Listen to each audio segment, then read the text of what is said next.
Chapter 1. Everything has a purpose. Nothing is random. Hello. Allow me to ask you a question, one that might change the way you view the entire narrative of your life. What if I told you that nothing in your life is random? Pause your everyday thoughts for a moment and let this idea settle into your mind. Don't we often live believing that life is a series of isolated events, accidental bumps, unexpected moments of joy interspersed with the harsh blows of fate? We label them luck or bad fortune, unknowingly casting ourselves as passive players in a game whose rules are written by chaos. But what if that isn't the truth? What if every heartbreak holds a quiet purpose? What if every sudden phone call, every message received, every piece of advice you casually overhear arrives at precisely the moment it is needed? What if every person who has ever entered your world, whether for a fleeting moment or a long stay, came to teach you some essential lesson? Right now, no matter where you are listening, perhaps you are lying awake sleeplessly, or maybe you are driving to work with a sense of disconnection, or perhaps you are sitting quietly somewhere, yearning for a moment of peace. There is a reason why you found this today. Whether you believe it or not, you were drawn here by an invisible thread, by a deep need to understand. Why did everything happen exactly the way it did? The magic happens when we realize that, despite being scattered across this planet, we are all drawn to the same ancient wisdom, an understanding that has transcended 2,500 years of human history. Let go. Allow yourself to be embraced by the understanding of a magnificent pattern. The causal network, the true name of coincidence. The truth that ancient masters discovered is this: what we loosely call coincidence is actually an intricate, sophisticated network of causes and effects operating non-stop. It is not a blind arrangement of fate, nor is it a scorekeeping deity watching you from the heavens. It is a delicate system where no action or event is meaningless. Everything is interconnected, interwoven, forming the tapestry of your entire life experience. Your hardships and struggles are not a punishment. You finally saw the beauty of the world around you that you were once too busy to notice. No wound is useless, provided we are willing to look at it instead of trying to hide it. Every event, every person you meet is a perfectly placed piece to complete the larger picture of your evolution. Even those who have left play as crucial a role as those who remain. Living with a timeless perspective. To grasp this magnificent pattern, you must learn to view your life through a timeless perspective, not through the narrow lens of immediacy. Imagine you are watching a movie. If you only watch one dramatic scene, you might think the film is chaotic and meaningless.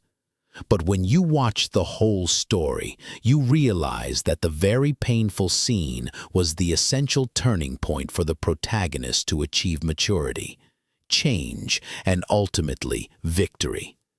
Your life is the same. The darkest moments are not the end, but the dramatic scenes necessary to lead to your awakening. They are the quiet invitations to look deeper, learn faster, and become stronger.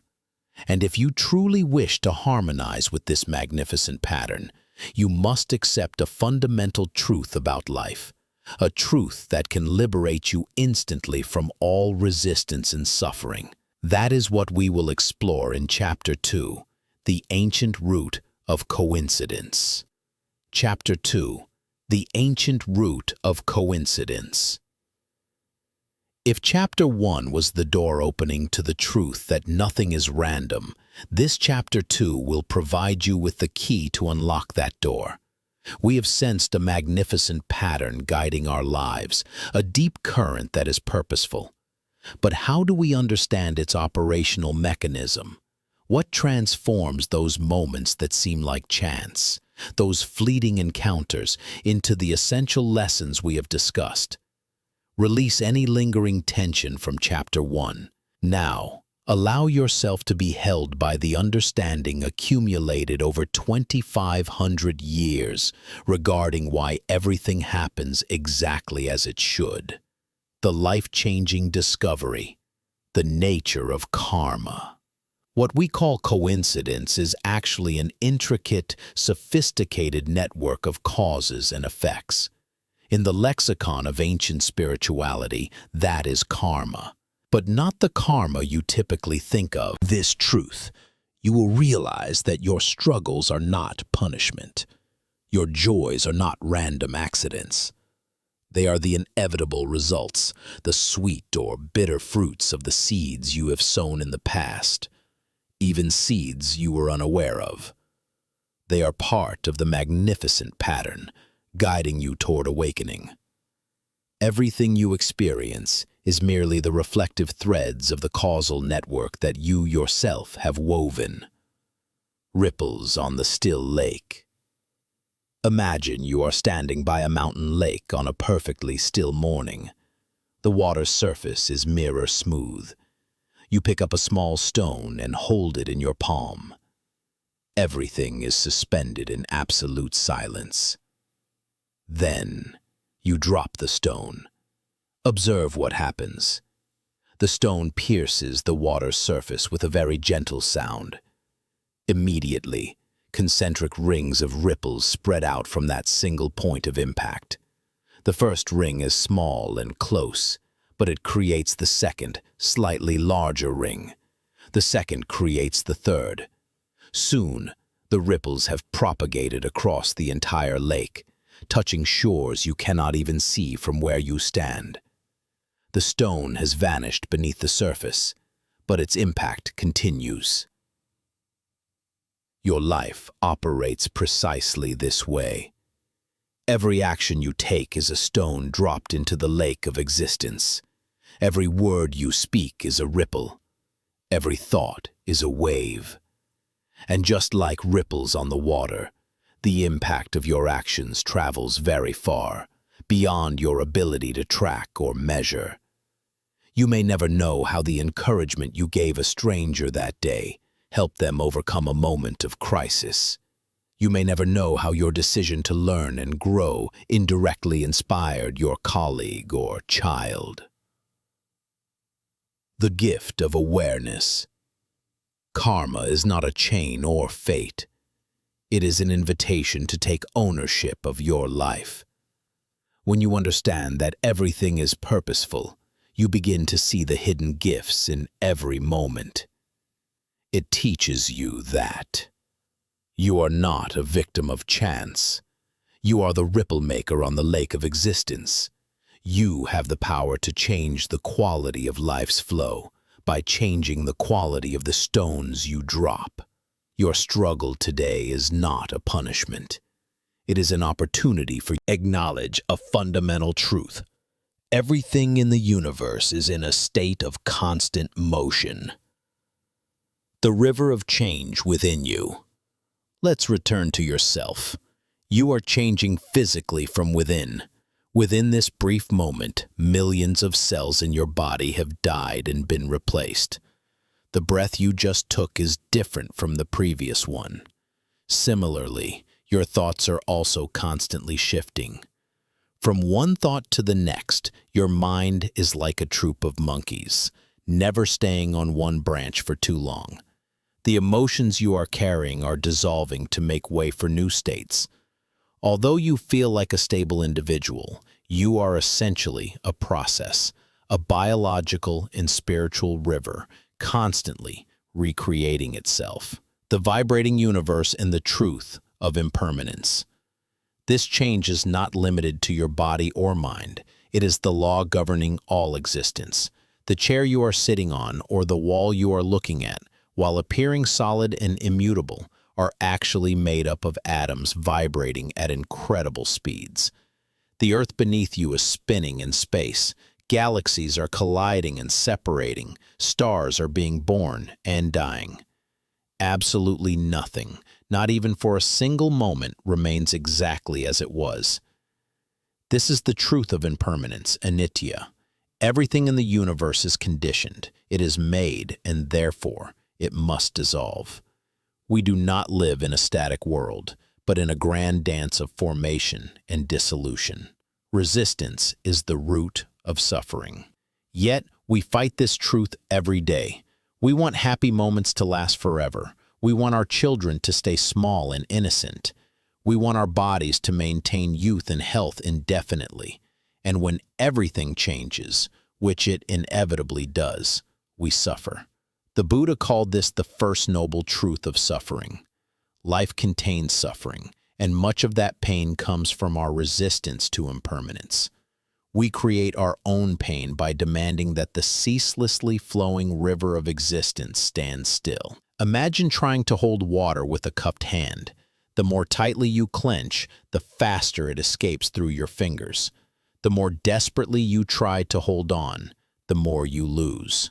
This is exactly what we do with everything we love. But water, by its very nature, was never to stop us. They are placed on our path to help us discover new routes. The purpose of every failure, every change, every sorrow is to guide you back to your core nature, awareness, flexibility, and endless capacity to adapt. You don't have to control the flow. You just need to trust the wisdom of that flow. Right now, let go of your grip on something you are trying to hold on to. But to better understand that clenching, in Chapter 4, we will delve into how our attachment has disguised itself as a deeply painful habit. Chapter 4. Attachment to permanence, the root of suffering.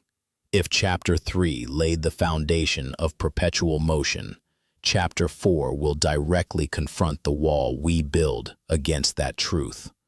Attachment to permanence. Even though our minds can understand the truth of impermanence, why do we still suffer? Why do we feel broken every time the river of life shifts direction? The answer lies in a stubborn habit of the human mind. Our resistance to this truth. Suffering comes from resisting the pain. We crave permanence. We want to hold on to happy moments as if they were eternal pieces of amber. We want to prevent all loss, all decline, all endings. And when everything changes, which it inevitably does, we suffer. Much of our pain comes from our resistance to impermanence. We create our own pain by demanding that the ceaselessly flowing river of existence stand still. Look back at a recent moment of sadness. Did your pain truly come only from the event itself? Or did it also come from your desire for the event not to have happened? From your attempt to patch up the present according to the blueprint of the past? The water cup analogy and clenching. Let's return to the image of trying to hold water with a cupped hand. Water represents everything our minds want to possess eternally. A perfect romantic moment. Recognition. Good health. A feeling of security. And what do? You clench your hand. You hold on tightly, trying to force that natural flow to remain still. What happens? The water refuses to be subdued. Its nature is to flow. Water will rest there. It will remain peacefully in your palm without trying to escape. You can gaze at it, feel its coolness, appreciate its beauty for the time it chooses to be there. When the water naturally flows away, your hand remains open, not exhausted from resistance, and ready to receive the next stream. This is the paradox of non-attachment. When you stop trying to possess something, you are finally free to enjoy it fully. Attachment stems from fear, fear of lack, fear of loneliness, fear that good things will never return. But when you learn to relax your hand, you are telling the universe, I trust the flow.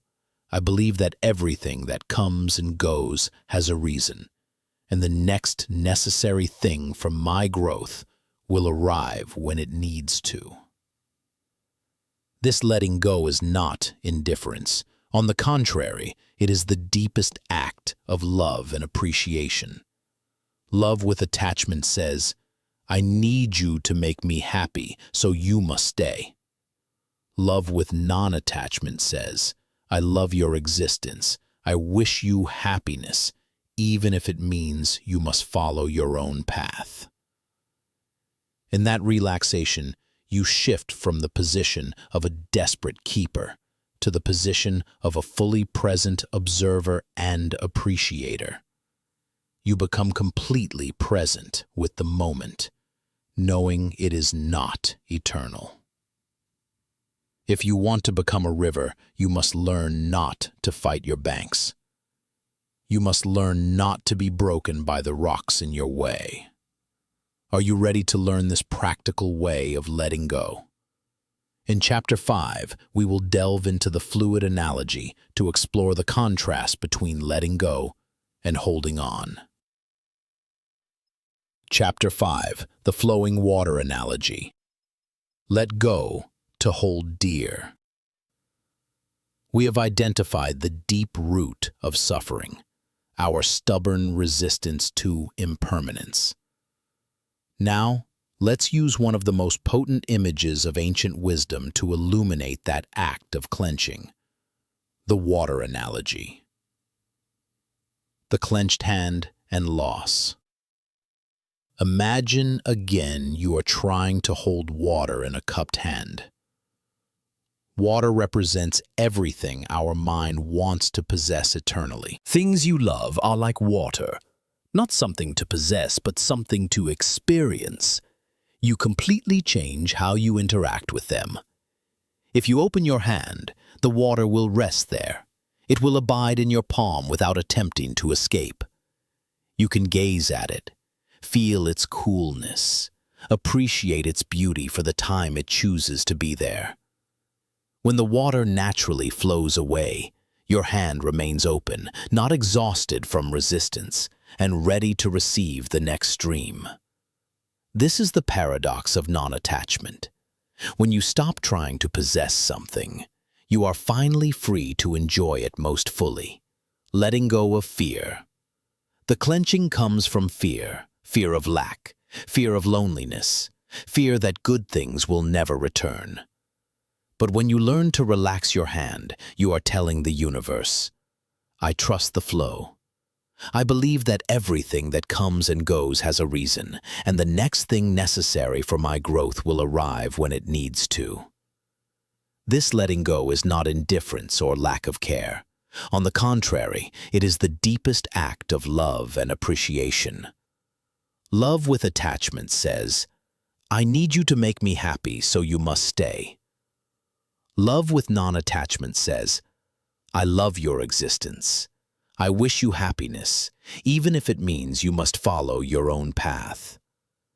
In that relaxation, you shift from the position of a desperate holder to the position of a fully present and appreciative observer. You become completely present with the moment, knowing it is not eternal. Your appreciation is deepened rather than diminished, because impermanence has given it the meaning and urgency you need to live fully. Are you ready to relinquish the clench and discover the power of the flow? In Chapter 6, we will examine the moment this truth was realized and the liberation it brought to humanity. Chapter 6, the liberating teaching under the Bodhi tree. If Chapter 5 unlocked the paradox of letting go to hold dear, Chapter 6 will take us to the sacred moment where this wisdom was realized. Not through intellect, but through absolute insight. We turn to the source of this understanding, the moment the truth was unlocked, where the Buddha sat in silence and observed the world. The moment that changed everything. Everything is impermanent. Sounds sad, even pessimistic. It can evoke a sense of inevitable loss. But to the Buddha, this was not a sad realization. It was a radical liberation. If everything you loved were permanent, you would never truly appreciate it. But more importantly, if everything you hated were also permanent, you would be stuck in that pain forever. The truth of impermanence gives us a radical hope. If pain is residing in your heart, if confusion is clouding your mind, if failure is clinging to you, all of it is temporary. It was created and it will dissolve. If everything changes, then your suffering also has limits. The liberation lies in realizing that we don't have to struggle to make good things last or avoid bad things. Instead, we can let go of that desperate control and begin to live in the natural rhythm of formation and dissolution. The call for diligence. The message doesn't end with the recognition of impermanence. It comes with a call to action. Work out your own liberation with diligence. This is not an invitation to passivity. Impermanence does not mean things will happen randomly, so nothing needs to be done. On the contrary, it means that every moment matters because they are all seeds sown into the flow. If everything changes, then your action right now has extraordinary power to shape the next moment. The diligence here is diligence in observing change, diligence in letting go of the clench on what is passing, and diligence in sowing seeds of compassion and understanding in this brief moment. The teaching under the Bodhi tree stripped us of all illusions of permanence, and in return, it gave us the freedom to truly live in the present, in the only moment we have the power to change. When we let go of our clenching, we begin to recognize a much greater power, the power of adaptation. To better understand this power and how to apply it to the obstacles in our lives, let's look at the greatest teacher of impermanence, the river. Chapter 7. The river's lesson. Adapt. Do not resist. If Chapter 6 gave us the truth of impermanence, Chapter 7 will provide the practical blueprint for living that. Become less significant because it changes direction. In fact, it becomes more beautiful. Those bends, meanders, and new channels create the most breathtaking landscapes. From breaking to shaping. We often approach obstacles with the mind of fire, the desire to burn or destroy them with brute force. But fire will eventually be extinguished if it meets too large an obstruction. Learn to approach with the mind of water. Water does not break rock with force. Water erodes and shapes rock with persistence, gentleness, and ceaseless flow. Water does not complain about the change. Water knows that every change in terrain is just an invitation to create a new form. What if you could flow like water? What if instead of breaking over the rocks in your path, you learn to glide past them with grace? This grace is not passivity. The river is an extremely powerful force. It can carve canyons, move mountains, but it does so through persistent, gentle flow, not through exhausting resistance. Strength and flexibility. You too can become like water. Flexible enough to find the path of least resistance, yet strong enough to shape the landscape of your life. Right now, something in your life is changing. You have a choice. Fight the current, cling to the old, and exhaust yourself. Or take a deep breath, release the clench, and let the river carry you to a place you cannot yet see, but which was always destined for you.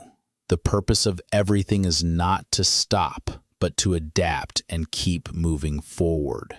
The Master's understanding resonates in every moment. All conditioned things are impermanent. This means you are free to let go of the rigid path and embrace the wisdom of the emerging one. To truly do that, we must learn to accept nature's greater truth, cyclical release. In Chapter 8, we will look at how the seasons deal with impermanence perfectly, and why we as humans often panic when facing our own autumns. Chapter 8, The Autumns of Life, the necessary letting go. If Chapter 7 showed us the power of adaptation from the river, Chapter 8 will use the image of the seasons to illustrate the wisdom of cyclic. Back on. We fight the seasons of existence instead of dancing with them. Think of the person who lost a key position. For months, she fought this change. She tried to recreate what was lost. She was like someone trying to force spring flowers to bloom in December. The more she fought, the more exhausted she became.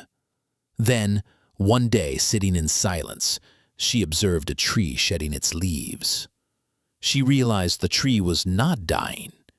It was preparing. It was creating space for something new. In that moment, she stopped fighting her autumn and began preparing for her spring. She accepted that the loss, which felt like a catastrophic ending, was actually a beginning. She started the work she had always dreamed of, but never had the courage to begin.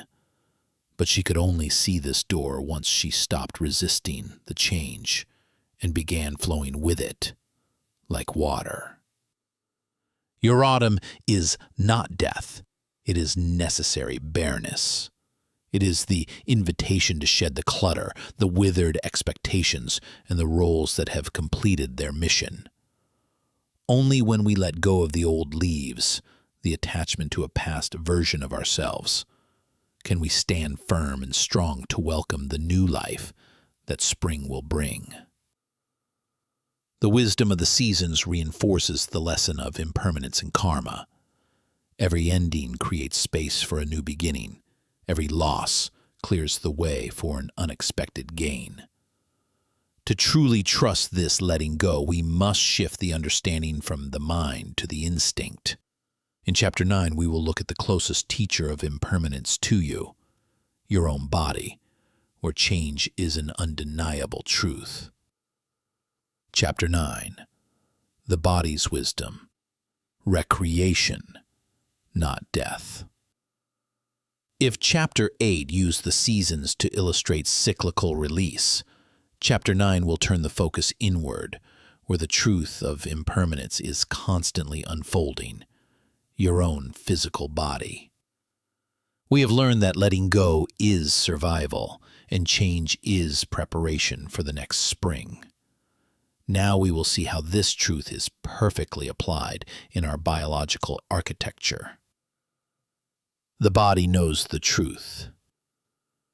Your body knows the truth of impermanence instinctively.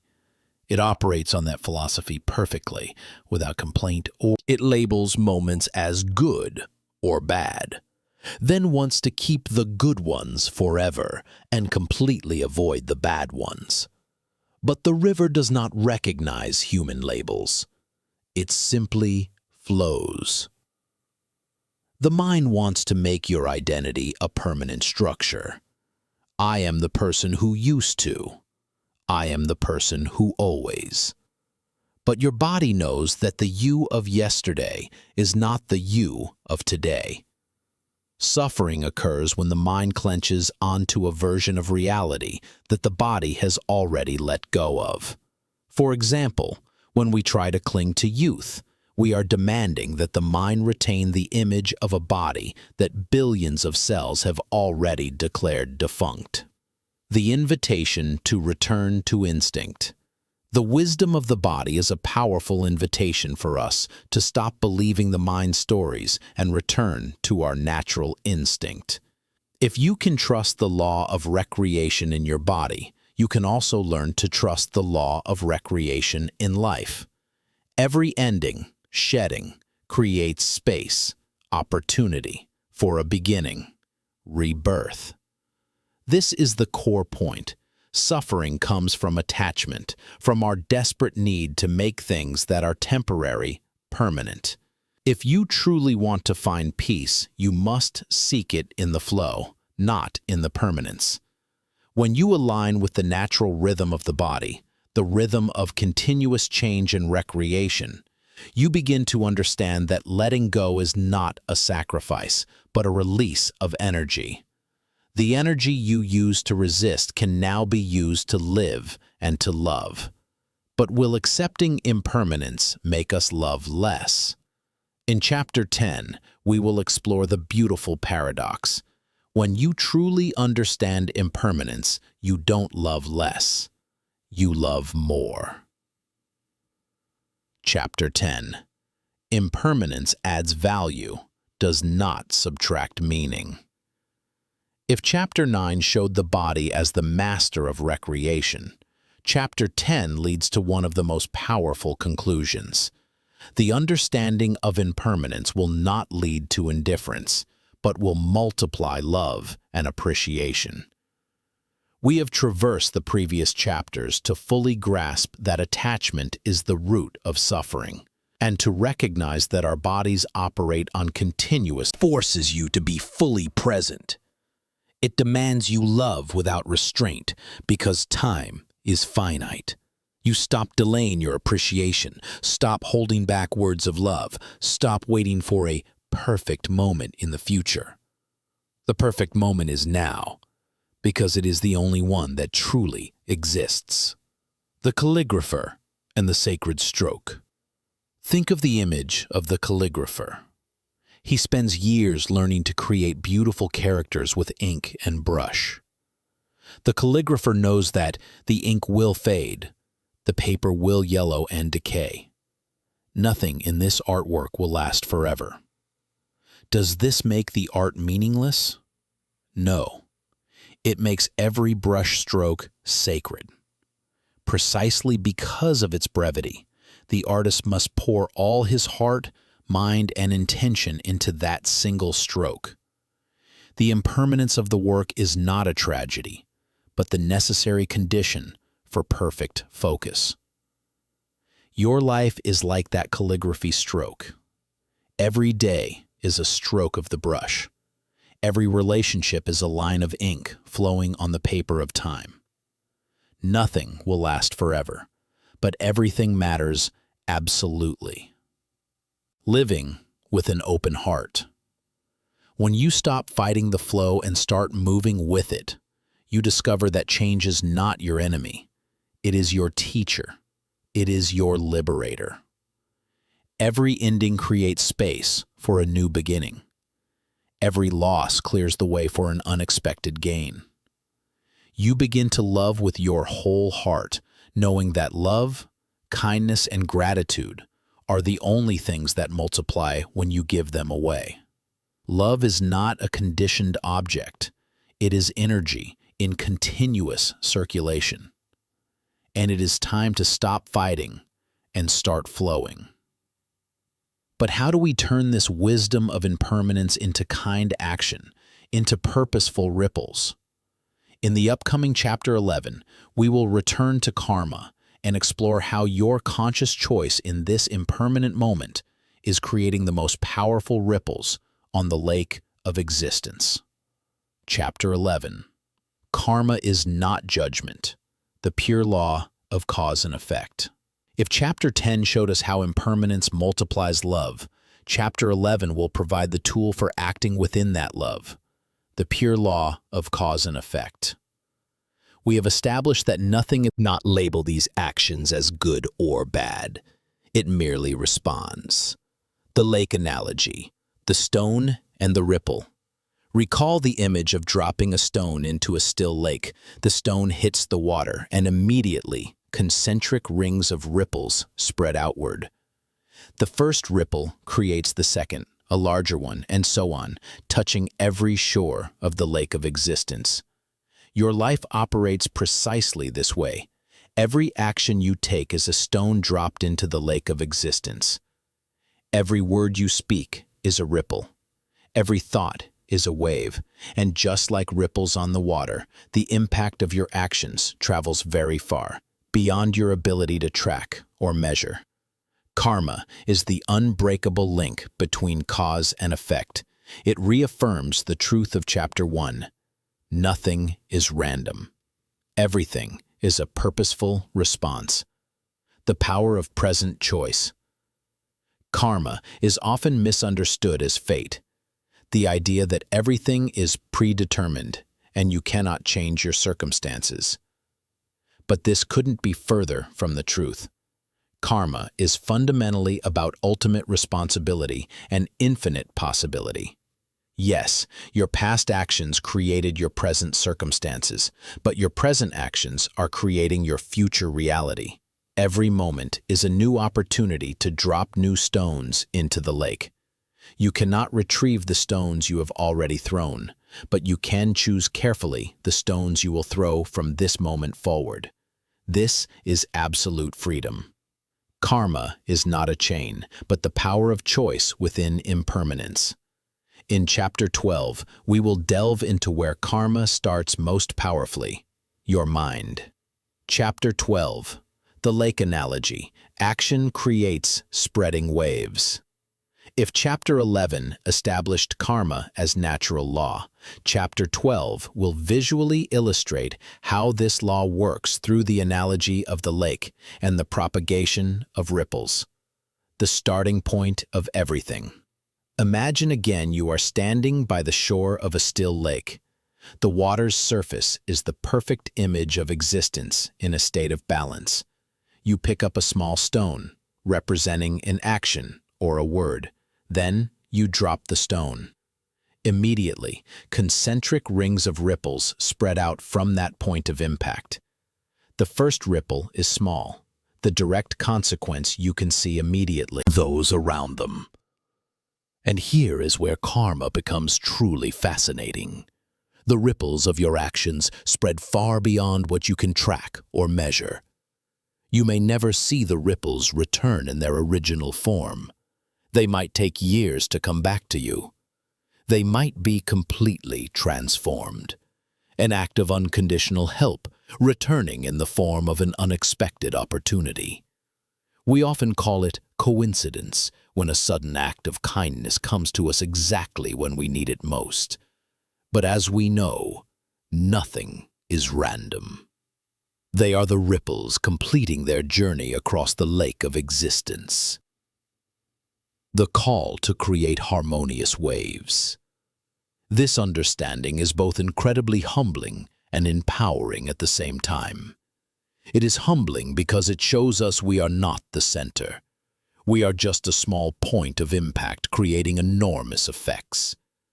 It is empowering because it confirms that every moment matters. Every choice creates consequences. You cannot retrieve the stones you have thrown, but you can choose the next stone consciously. You can choose to be a source of healing rather than harm. However, there is a type of ripple even more powerful than words or actions, because it is the source of all, the ripple of the mind. In Chapter 13, we will explore the 3 types of karma: body, speech, mind, and why mental karma is the most powerful. Chapter 13, Mental Karma. Thought is the first ripple. If Chapter 12 showed that action creates ripples, Chapter 13 will go to where karma truly begins, your mind. The Buddha clearly identified 3 types of karma: body karma, physical action; speech karma, words; and mind karma, thoughts, intention.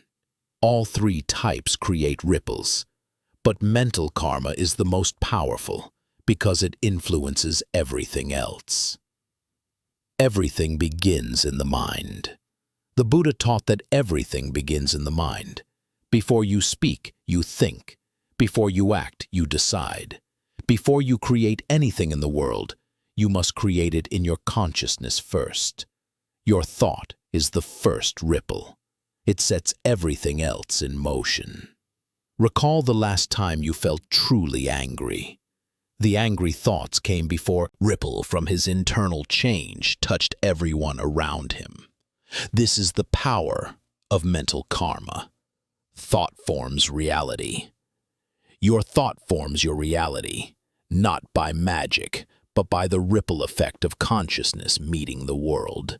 Your mind shapes what you perceive, and what you perceive shapes how you act. That is why ancient practices focus so much on purifying the mind. When you heal your thought, you heal your action. It is about recognizing those thoughts with awareness and choosing consciously the type of ripple you want to create. When you see everything interconnected, you realize that helping others and helping yourself are the same act. When you understand that your happiness and the happiness of everyone are intricately linked, compassion becomes natural. But karma does not operate in a straight line. It is more complex than a simple transaction. In Chapter 14, we will look at how these ripples travel through the lake of existence and how karma can return to you transformed. Chapter 14. The complexity of the causal flow. If Chapter 13 gave us the consciousness key, Chapter 14 will decipher how the karmic flow spreads, clarifying why the outcome of actions is sometimes unclear. We have established that everything is cause and effect, but life is much more complex and beautiful than a simple transaction. Ripples not following a straight line. If you think about ripples spreading on a lake, they don't just go straight out and come back to the same spot. They interact with thousands of other ripples. They are blown by the wind, deflected by small currents, and affected by stones that others have thrown into the lake. Similarly, your karma works that way too. Consequences take time. Sometimes the ripples must take many years to return to you. You might have sown a seed of kindness 10 years ago, and today, a complete stranger brings an opportunity to help you grow. Consequences arrive in transformed form. The ripples can return transformed in ways you never expected. You help a friend with a financial difficulty, a material cause, and years later, you receive invaluable spiritual support from a mentor, a spiritual result. Consequences spread globally. Sometimes it invites us to focus on the quality of our intention and our own actions in the present. Focusing on the root intention. You cannot control every ripple on the lake. That is impossible and exhausting. Instead, focus on the quality of the stone you throw. Nurture kindness in your heart. Practice awareness in your mind. Trust that when your actions arise from love and wisdom, the ripples will find exactly where they need to go. The most beautiful thing about karma is that it is never too late to change direction. Regardless of the ripples you created in the past, the present moment always offers a clean slate. You can choose right now to be a source of healing instead of harm. And this leads us to the final liberation. In Chapter 15, we will look at how intention, the core element of mental karma, determines the quality of every ripple and is the key to escaping suffering. Chapter 15. Intention determines the quality of the ripple. If Chapter 14 proved the complexity of the karmic flow, Chapter 15 will distill the most crucial factor: intention. Karma is not just about what you do, but about the mindset with which you do it. External action and internal, cause and effect. Consider the difference between two people performing the exact same external action. Both give money to someone in need. The first person gives money grudgingly, feeling annoyed about having to share their wealth. The second person gives money joyfully, feeling grateful for the opportunity to alleviate another's suffering. The external action is identical, but the karmic ripples are completely different. The grudging intention creates separation and scarcity in the first person's consciousness. Their ripple carries the energy of resistance. The joyful and grateful intention creates connection and abundance in the second person's consciousness. Their ripple carries the energy of unconditional giving. It is the intention behind the action that determines the quality of the ripple. The focus of practice.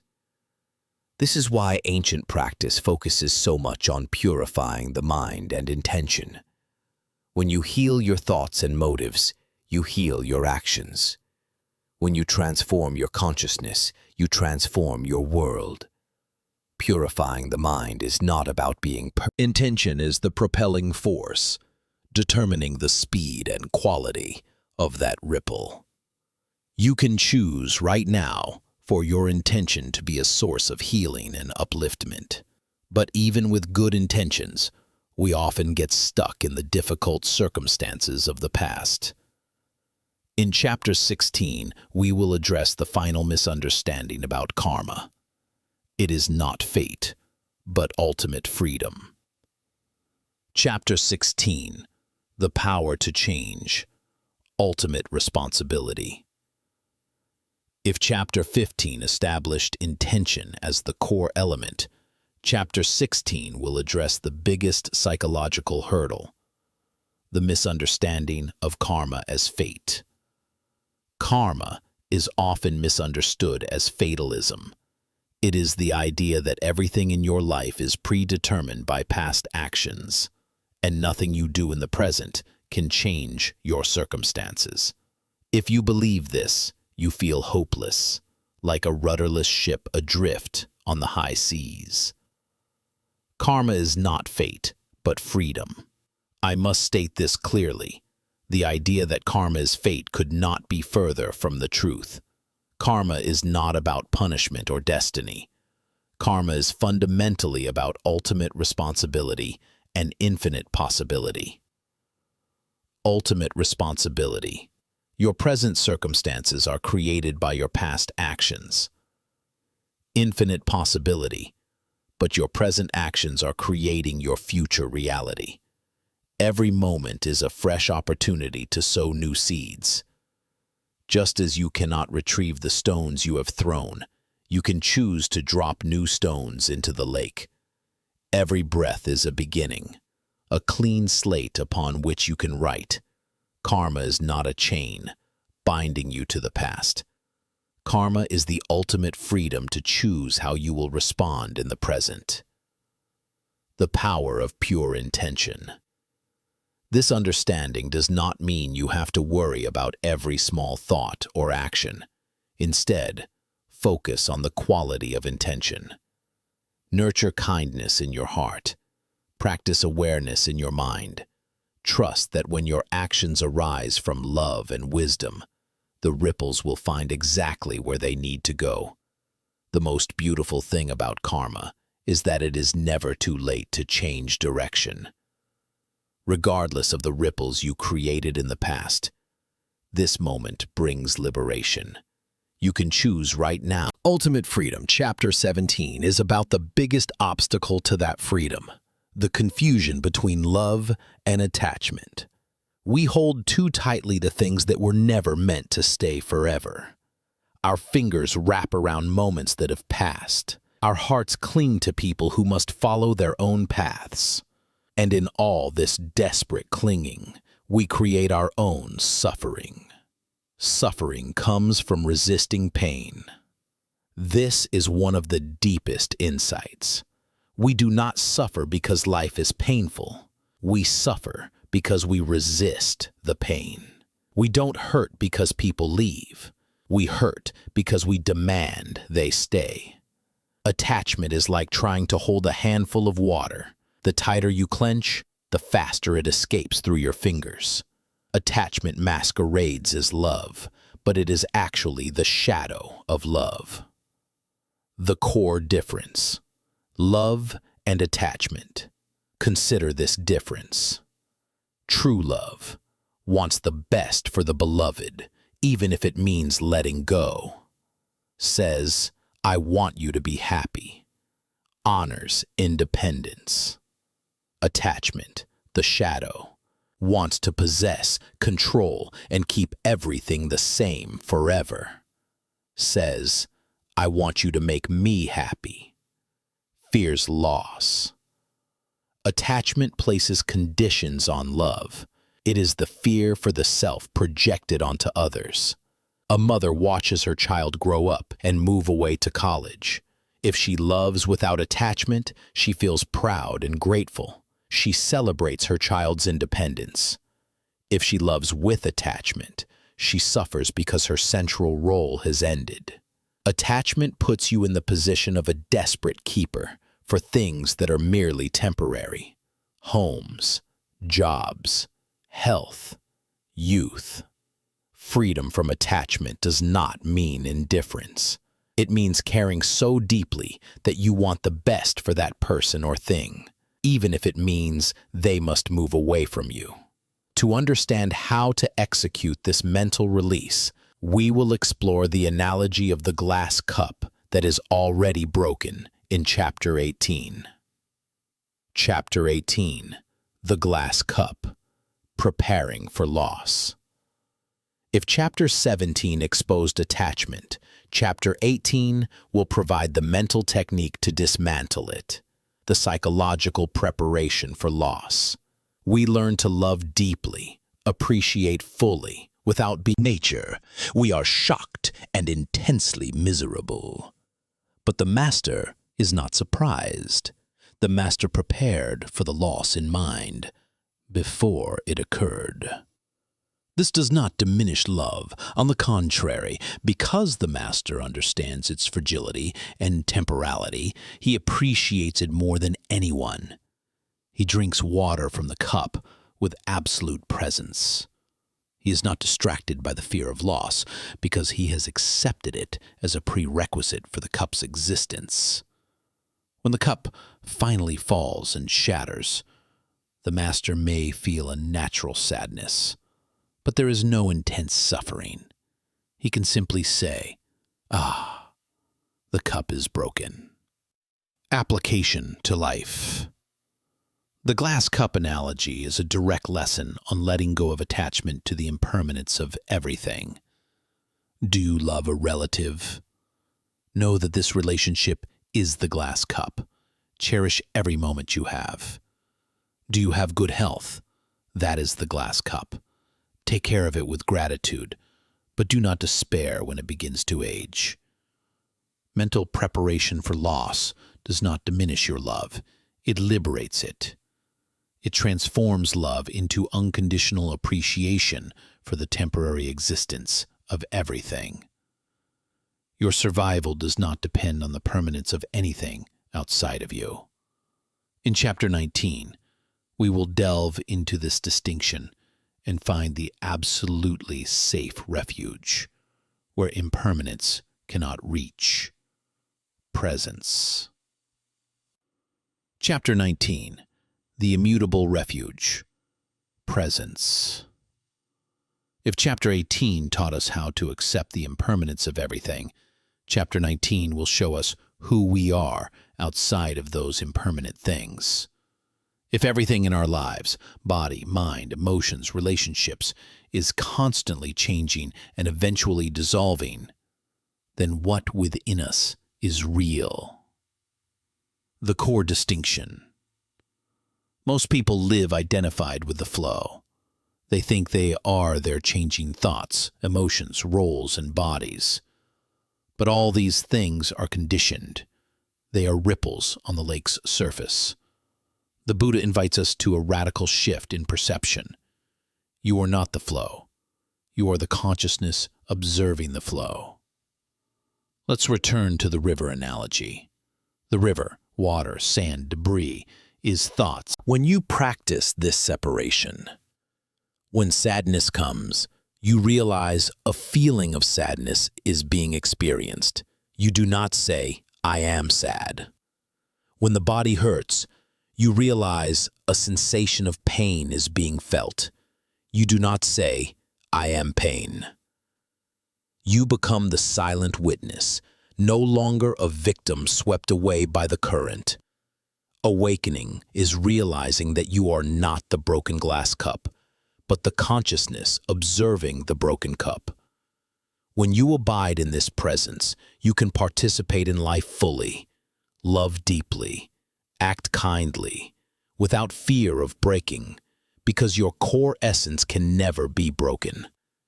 This presence is the foundation for ultimate liberation. In Chapter 20, we will synthesize all these teachings and see the big picture, living with impermanent awareness and ultimate freedom.